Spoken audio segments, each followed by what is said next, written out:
नमस्कार दोस्तों, मेरा नाम अनिल सोलंकी है। मेरे यूट्यूब मंच लाउड जाट वॉइस में आप सबका स्वागत है। दोस्तों, इन दिनों सोशल मीडिया पर एक पोस्ट बहुत वायरल हो रही है, आपने भी देखी होगी, मैंने भी देखी है। उस पोस्ट के अंदर ये दावा किया जा रहा है कि जो अहमदाबाद के अंदर विमान हादसा हुआ है जिसमें 242 लोग, इसके अलावा क्रू मेंबर, इसके अलावा जो डॉक्टर हॉस्टल था उसमें जो खाना खा रहे थे वो डॉक्टर, तकरीबन 300 आदमी इस दुर्घटना में मारे गए। लेकिन एक किताब, हिंदू धर्म की एक पवित्र किताब श्रीमद् भगवत गीता बच गई, उसका बाल भी बांका नहीं हुआ। किताब बिल्कुल सुरक्षित है। तो वो लोग ये साबित करने की कोशिश कर रहे हैं कि देखो भगवान के अंदर कितनी शक्ति है।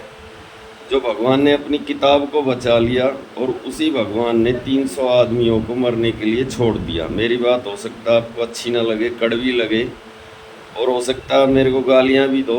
और आज देश का माहौल जिस ढंग से बना हुआ है तो हो सकता है कोई मेरे को मारने की भी धमकी दे दे। लेकिन जो सच्चाई है वो मैं आपको बताऊंगा।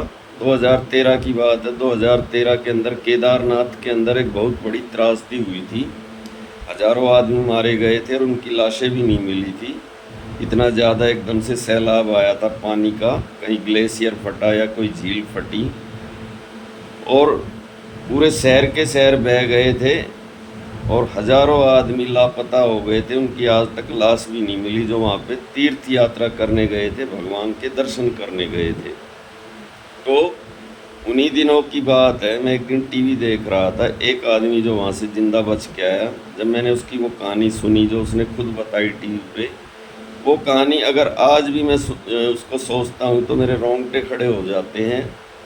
इतनी दर्दनाक वो कहानी थी। उस आदमी ने बताया कि मेरा 16 साल का बेटा था और 17 साल की बेटी थी। अचानक से हम केदारनाथ मंदिर के दर्शन कर रहे थे, अचानक से पानी आया और पानी का करंट इतना तेज़ था और उसकी जो पानी का बहाव था वो इतना ऊंचा था कि हम जान बचाने के लिए पहाड़ की तरफ भागे और पानी एकदम काला और बदबूदार पानी था। तो और बारिश लगातार हो रही थी, ठंड भी थी। हम पहाड़ पे चढ़ते गए चढ़ते गए चढ़ते गए, पानी का स्तर बढ़ता गया बढ़ता गया बढ़ता गया और लगातार हम भीग रहे थे। हमारे पेट में अन्न का एक दाना नहीं था और बारिश बंद होने का नाम नहीं ले रही थी। और हम जितना पहाड़ पे ऊपर चढ़ रहे थे पानी भी उतना ही ऊपर की तरफ आ रहा था। आखिर में हुआ ये कि एक जगह पर मेरे बच्चों को बोला, एक तो भूखे, ऊपर से लगातार पहाड़ की चढ़ाई और लगातार भीगने की वजह से मेरे बच्चे बेसुध हो गए, यानी निमोनिया हो गया उनको और वो बेहोश हो गए, बेहोशी की हालत में हो गए। तो बोला वहाँ पे 2-3 आदमी, वहाँ के स्थानीय लोकल आदमी बैठकर बीड़ी पी रहे थे। मैंने उनसे हाथ जोड़े कि भाई मुझे एक बार माचिस दे दो, मैं कहीं आग जला के अपने बच्चों को जो कि ठंड की वजह से बेहोश हो गए हैं उनको थोड़ा सा सिकाई कर दूँ। तो एक आदमी ने मेरे को ये बोला कि हमारे पास एक ही तिल्ली बची हुई है, उन्होंने माचिस देने से मना कर दिया। आखिर में उस आदमी ने बताया कि मेरी आंखों के सामने मेरे दोनों बच्चों ने दम तोड़ दिया। और उसने ये भी बताया कि मैं वहाँ पर 3 दिन तक उनकी लाश के पास बैठ के अकेला रोता रहा। फिर उसके बाद रेस्क्यू करने वालों की टीम आई, हेलीकॉप्टर आया ढूंढते हुए हमको। उसने जो रेस्क्यू टीम थी, उन्होंने, उस आदमी ने बताया कि मेरे को बोला आप हेलीकॉप्टर में बैठिए, हम आपको रेस्क्यू करने के लिए आए हैं। तो उस आदमी ने बताया कि मैंने कहा ये मेरे दोनों बच्चे हैं, इनकी पार्थिव शरीर है, मैं इनको ले जाना चाहता हूँ। तो रेस्क्यू टीम ने उसको कहा कि हमें ऊपर से ऑर्डर है जिंदा आदमियों को बचाने का, लाशों को नहीं। तब उसने कहा कि इनका क्या करूँ। तो जो रेस्क्यू टीम थी उसने कहा इनको खाई में फेंक दो। तो उस आदमी ने जब ये बताया कि मैं, एक तो मेरे 2 जवान बच्चे मेरी आंखों के सामने चले गए और उनके शरीर का अंतिम संस्कार भी हिंदू रीति रिवाज से नहीं हुआ, उनको खाई में फेंक के आना पड़ा। तो ये कहानी सुन के किसी भी कठोर पत्थर दिल आदमी का दिल दहल जाएगा। और फिर उस दौरान की बात मैं आपको बता रहा हूँ, टीवी पे क्या दिखाया जा रहा था कि जिस समय वो पानी का बहाव आया उस समय एक बड़ा सा पत्थर पानी के साथ बह के आया और केदारनाथ मंदिर के सामने आकर रुक गया और पानी की धारा 2 जगह फट गई और केदारनाथ मंदिर सुरक्षित रहा। यानी केदारनाथ मंदिर की शक्ति को टीवी चैनल दिखा रहे थे, जहाँ पे हजारों आदमी मर गए, भगवान ने उनकी रक्षा नहीं की, लेकिन अपने मंदिर की रक्षा की, उनका ये कहना था। अब आज की बात करते हैं इस विमान हादसे में, जिसमें 342 तो पैसेंजर मरे, क्रू मेंबर मरे और कुछ डॉक्टर भी मरे। इसमें ये बताया जा रहा है कि इतने लोग मर गए, लेकिन एक किताब जो भगवत गीता जिसको कहते हैं वो बच गई। ये भगवान का करिश्मा है। तो मैं ये कहना चाहता हूँ इन धर्म का धंधा करने वाले धंधेबाजों से कि इस विमान में एक यात्री भी जिंदा बचा है।